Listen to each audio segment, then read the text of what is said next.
Dialogue avec mon appartement. Podcast sur les lieux parlent, savons-nous les écouter? Je suis Josée Lambert et j'accompagne les personnes dans leur chemin intérieur, à incarner leur essence divine dans la matière et à retrouver clarté, cohérence et souveraineté. Je mets en lumière la relation vivante entre l'humain, les lieux de vie et les territoires. Aujourd'hui, je vous partage un dialogue avec mon appartement et comment je décode les messages qu'un lieu peut nous envoyer. Lorsque je suis arrivée dans cet appartement, j'ai senti assez rapidement que quelque chose était déjà différent. C'était différent des autres lieux parce que j'en ai fait plusieurs depuis 10 ans. Il était différent dans le sens que lorsque je suis arrivée, il y avait un calme particulier, presque une paix intérieure que je ne pouvais expliquer. Même l'espace, il m'invitait naturellement à aller dans le silence.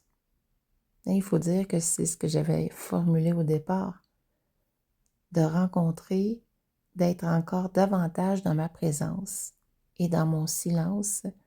Et ce, c'est tout juste avant de rentrer dans cet appartement, avant même de le trouver même. Donc le lieu m'a répondu.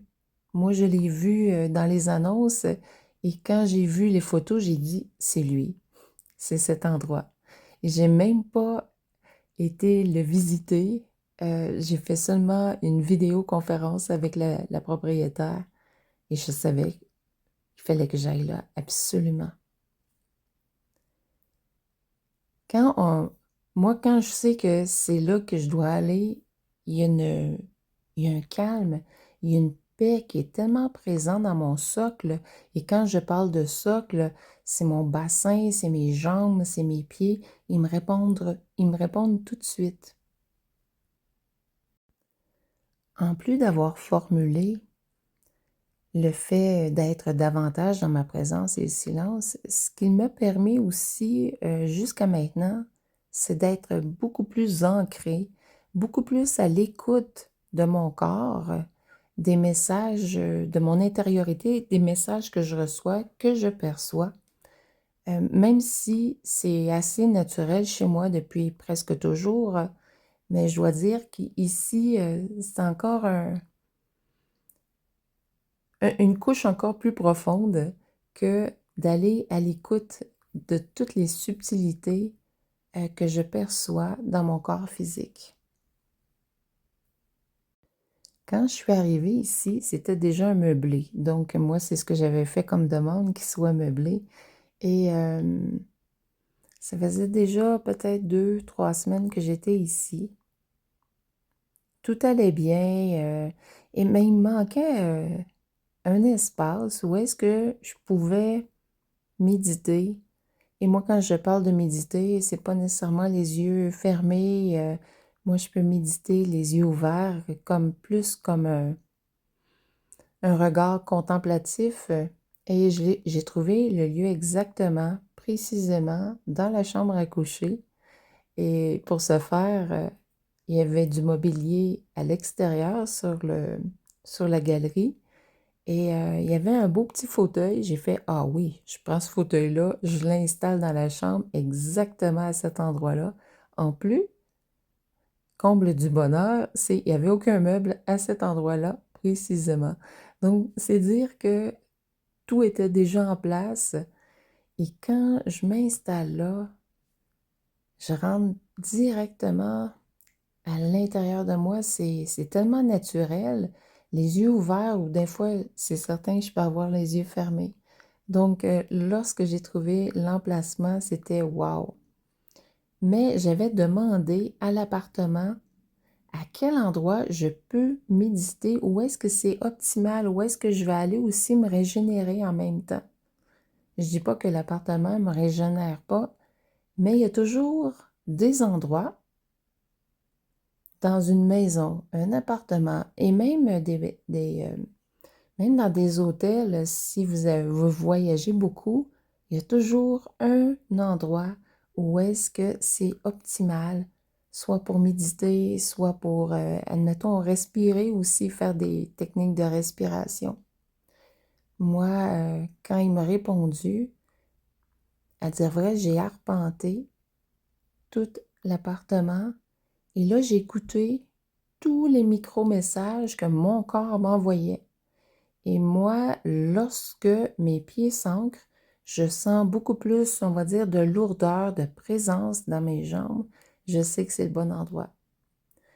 Et quand j'ai eu déposé le fauteuil dans le coin, près de la fenêtre, ben, ça s'est activé assez naturellement. Donc, je savais que c'était le bon endroit pour, admettons que des fois, ça peut arriver, on est trop dans le mental, je m'en vais là, et là, il y a quelque chose qui se désactive, mon système nerveux se régule et ma respiration revient à la normale. Et comme on pourrait dire, c'est tellement bon quand on trouve et qu'on sait aussi décoder de la manière que l'appartement, la maison nous envoie ces messages. Je sentais dans l'appartement, et ça aussi c'est la subtilité, je sentais qu'il y avait un deuxième endroit où est-ce que ça pouvait être aussi un lieu méditatif, mais différent. Et j'ai trouvé dans le salon, près de la porte patio, j'ai dit, waouh, j'ai dit, c'est exactement là, parce que j'ai aussi arpenté. Et cet endroit, précisément près de la porte patio, j'ai une vue vers l'horizon encore plus large que dans la chambre à coucher.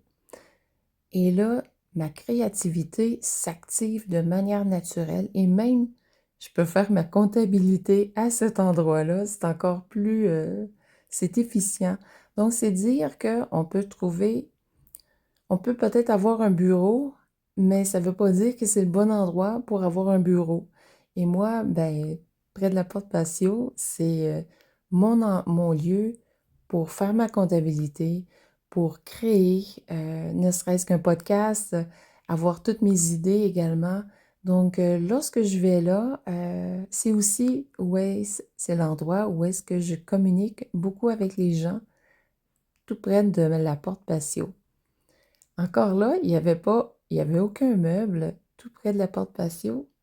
Il restait encore un autre mobilier à l'extérieur sur la galerie. Et là, je me suis dit, ben oui, celui-là, c'est parfait. Donc, je le rentre également à l'intérieur. Et depuis ce moment-là, bien, c'est tellement bon. Euh, Là, c'est vivifiant, c'est autant que dans la chambre à coucher, c'est ça m'intériorise, autant dans le salon, il y a quelque chose qui s'ouvre. C'est pas seulement, c'est mon regard qui s'ouvre vers l'horizon, c'est mon cœur aussi, c'est toute ma cage thoracique. Donc, depuis ce moment-là, c'est beaucoup plus facile de communiquer avec mon appartement. Petite anecdote. Tout à l'heure, j'ai dit, avant même de trouver cet appartement, j'ai dit que je savais que c'était un lieu de passage ici. Et c'est une sensation très claire. Et je ne pouvais même pas l'expliquer. Et ben, depuis que je suis ici, j'ai fait quelques recherches et j'ai découvert quelque chose d'intéressant. C'est que dans la vallée d'Okanagan, donc le lac Okanagan, il est reconnu par les peuples des Premières Nations comme un territoire de passage. Pour moi, ça a été le clin d'œil. J'ai dit, OK. Mais ça ne veut pas dire que tout le monde euh, habite ici comme lieu de passage. On peut rester des années et des années au même endroit, même si c'est un lieu de passage. Il faut quand même aller à la rencontre de soi-même parce qu'il y a des personnes qui sont plus faites pour être nomades et ça pourrait faire partie d'un autre podcast à ce moment-là. Mais c'est dire qu'il faut écouter cet appel-là aussi. Quand on écoute l'appel, on arrive toujours au bon endroit ou on reste toujours au bon endroit. À dire vrai, les peuples des Premières Nations, ce qu'ils disent de la vallée même, c'est qu'un lieu où les humains, les animaux, la nature, ça doit circuler. Ça doit être vivant également. Donc, cette vivance se rencontre en relation sur un territoire. Ici, c'est pour cette raison qu'il y a un respect assez, en tout cas, c'est ce que je perçois aussi encore aujourd'hui, parce que là, on parle de plusieurs centaines d'années, les peuples des Premières Nations, où est-ce que eux avaient ce respect de la nature, des animaux et ainsi de suite. Donc, c'est toujours intéressant quand on entend un appel d'aller quelque part, ben on l'écoute tout simplement. Et comme quand je disais que c'était un clin d'œil pour moi, ben c'était une confirmation en même temps que je suis encore au bon endroit. Je suis au bon endroit ici. Euh, le territoire me confirmait simplement ce que je savais déjà avant d'arriver ici et avant même de voir cette annonce sur Marketplace, sur Facebook. Et comme j'ai dit tout à l'heure, il y a certaines personnes qui peuvent vivre toute leur vie dans un lieu et c'est parfait. Et même si c'est un territoire de passage, on peut vivre toute une vie au même endroit. Et pour d'autres, par contre, il y a des territoires qui deviennent simplement des lieux de passage, des lieux qui accompagnent une étape particulière sur leur chemin. Donc moi, pour quelle raison je suis nomade depuis 10 ans, ben chaque lieu m'apporte quelque chose et, euh, et j'écoute tout simplement ce qui est présent. Ça ne veut pas dire qu'on ne vit pas des choses, hein, même si on est au bon endroit. On vit des choses, des défis, des challenges. Et c'est justement un lieu va nous amener à traverser des étapes dans notre vie. Mais des fois, on ne comprend pas toujours. Comme j'ai dit, des fois, on ne comprend pas toujours, mais lorsqu'on commence à dialoguer avec un lieu de vie, au départ, ça peut être un genre de chuchotement, un murmure, et à un moment donné, ça peut parler plus fort. Et moi, je dialogue avec mon appartement, même si c'est de passage, comme si je parlais avec un humain, tout simplement. Donc, je parle de souvent, plus souvent qu'autrement, de manière de vive voix. Des fois, ça peut être à l'intérieur de moi, sans émettre un son audible, mais toujours est-il, la plupart du temps, je parle comme si je parlais à quelqu'un. Ça peut paraître drôle et comique le fait de discuter de vive voix avec mon lieu de vie, euh, mais j'entends plus lorsque je le fais de cette manière-là. Et chaque lieu de vie, c'est différent également. Ils ont leurs particularités. Comme moi, en ce moment, l'appartement a commencé à devenir très silencieux depuis quelques jours. Et quand je dis silencieux, ça ne veut pas dire qu'il ne se passe plus rien. C'est un silence vibratoire. Euh, J'entends plus réellement rien dans les murs.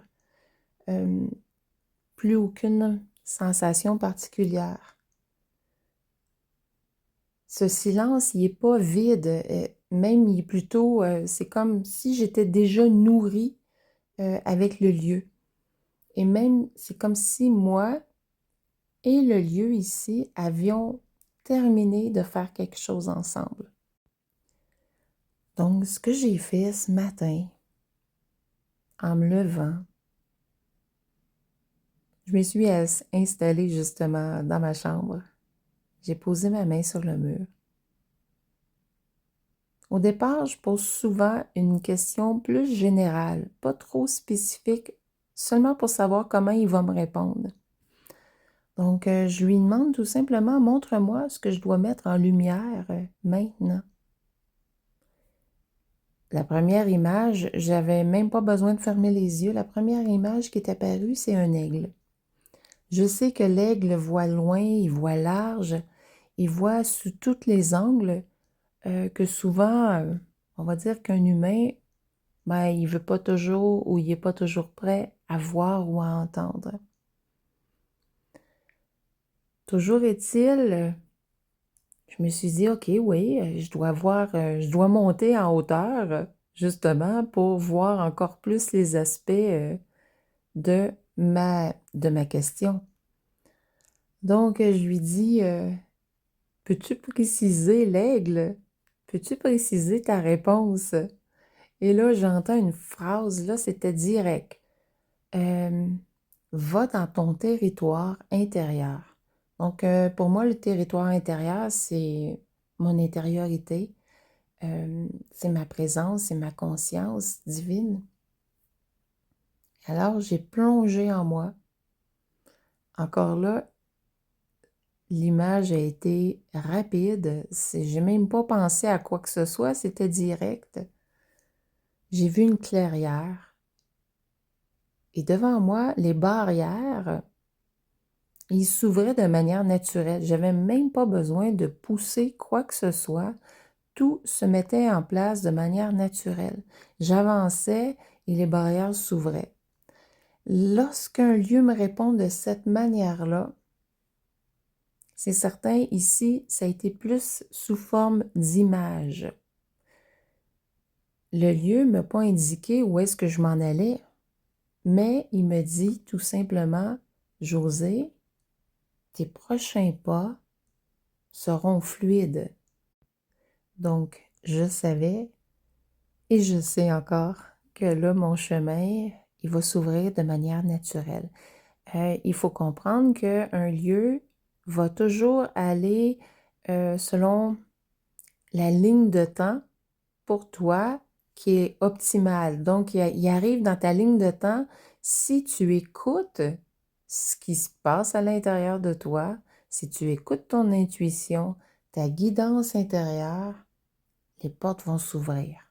C'est ça que c'est ça que ça veut dire, mon message. Il est certain qu'un lieu, de la manière qu'il répond avec moi, c'est par sensation, c'est par image, c'est par symbole. Et tout à l'heure, et un peu plus tôt, comme j'ai dit, il m'a répondu, va dans ton territoire intérieur.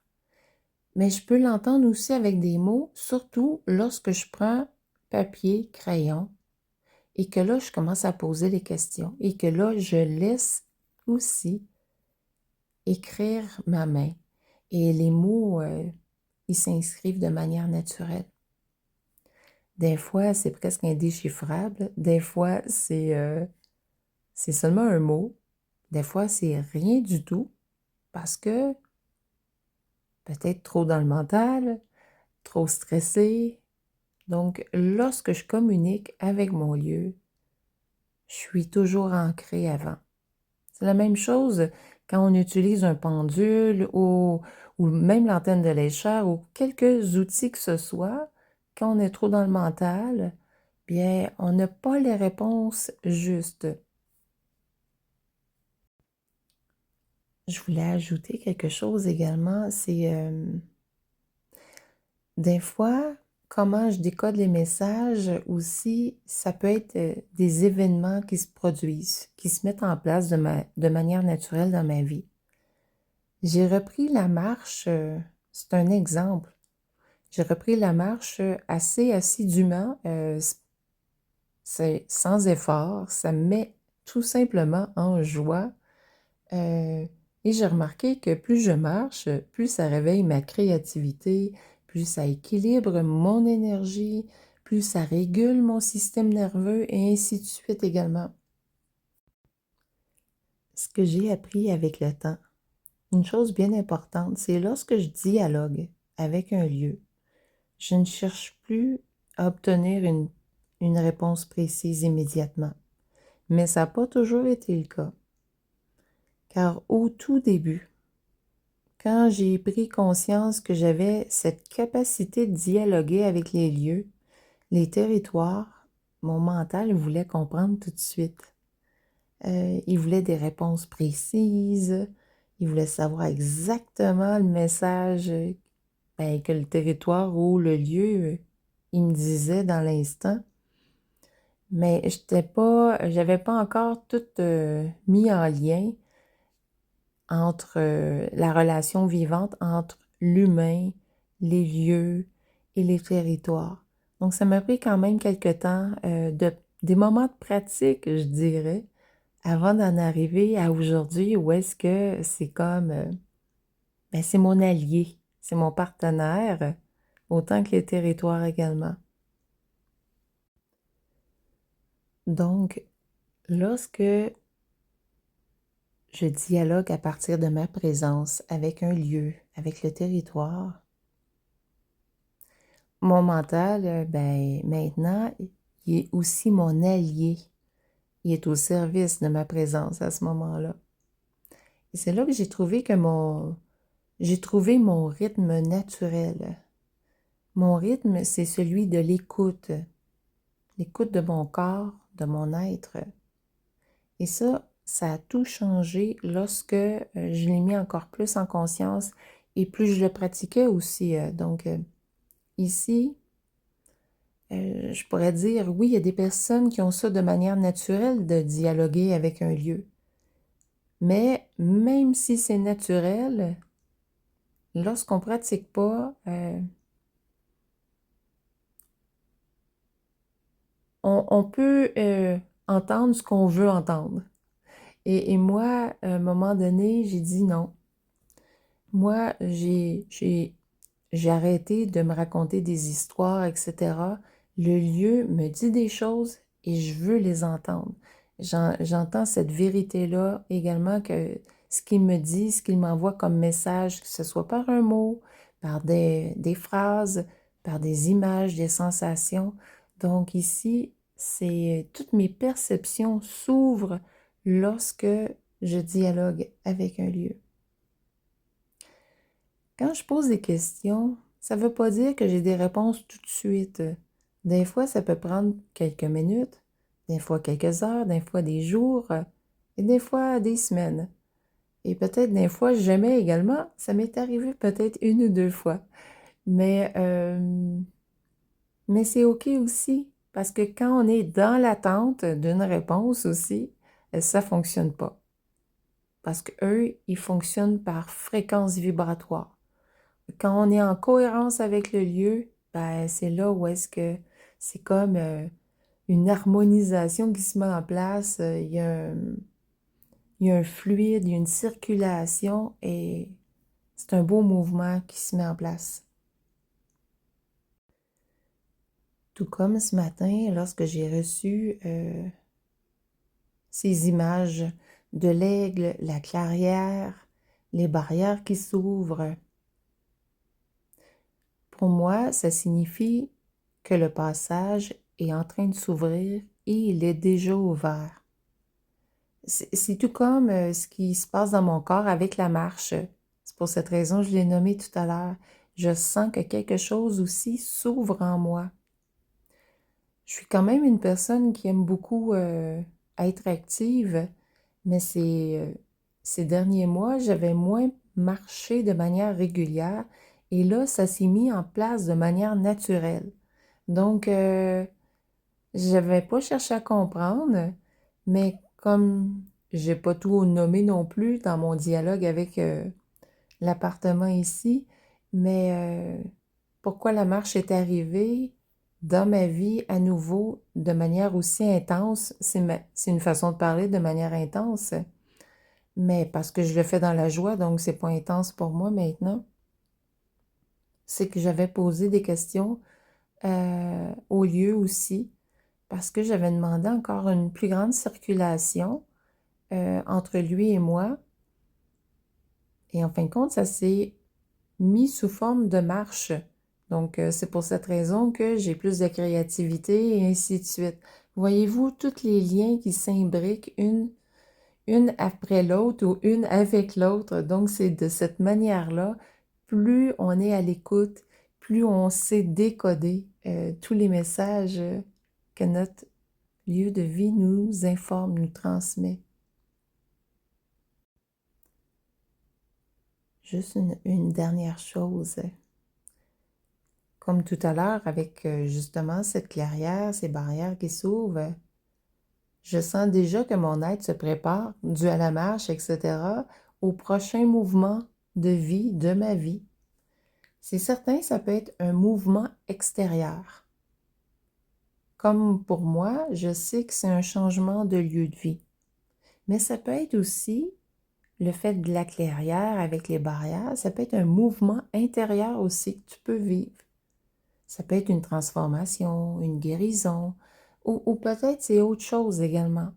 Donc, c'est être à l'écoute toujours par rapport au dialogue que tu entretiens avec ton lieu, mais au dialogue que tu entretiens avec toi-même. Le lieu de vie, c'est ton miroir à toi. C'est comme une personne. Lorsque tu rencontres une personne dans ta vie, des fois, ça peut être pour quelques instants, des fois, c'est pour longtemps.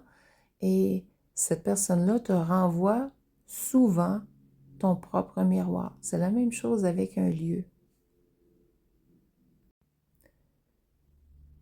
Comme ici, j'ai pas besoin de savoir quand, comment sera mon prochain mouvement. La seule chose que je sais, c'est que ça sera fluide. Car les barrières s'ouvraient de manière naturelle, sans effort. Même si les images, tout était fluide, la chose importante, c'est de faire, moi, c'est que je fasse confiance au processus. Donc, pour toi aussi, c'est de faire confiance au processus, que tout sera fluide. Et j'ai appris avec le temps, c'est le détachement qui est fort important. C'est la même chose, le fait de se détacher d'un objet, de se détacher d'une croyance également, et ainsi de suite. Et plus on est dans le détachement de l'attente ici, quand ça va se produire, quand ça sera le bon moment, ben quand ça sera le bon moment, tout simplement. Et ça ne veut pas dire que j'attends que la vie fasse tout à ma place. Je fais les actions pour aussi. Ici, il y a eu l'action de, j'ai commencé à remarcher de manière très assidue. Et j'explique pas toutes les étapes, mais je fais d'autres actions également. Et justement, ça met tout ça dans un seul et unique mouvement. Et plus je fais confiance au processus, et plus ça s'ouvre. Et plus c'est simple également. Moi, je sais que lorsque, comme là en ce moment, l'appartement est devenu silencieux, ce silence s'installe, c'est simple, c'est parce que je sais que j'habite mon socle, j'habite ma présence et j'écoute tous les micro-messages parce que je suis à l'écoute de mon corps aussi. Et quand je suis dans cet espace-là, je sais que le prochain pas est une évidence. Comme si la vie me disait simplement, passage est ouvert, go, tu peux y aller. Les lieux parlent toujours. Et la vraie question est simplement, savons-nous les écouter? Et toi, est-ce que ton lieu de vie te transmis des messages ces derniers temps? Si tu aimerais aller approfondir justement cette écoute, ce dialogue avec les lieux de vie, les territoires, je fais un atelier le 22 mars prochain sur Zoom et tous les détails seront dans le descriptif. Avec joie de te faire découvrir cet atelier où est-ce que on va faire des exercices, il va y avoir une méditation d'ancrage et au plaisir de t'y voir, de te rencontrer. À bientôt pour un prochain podcast.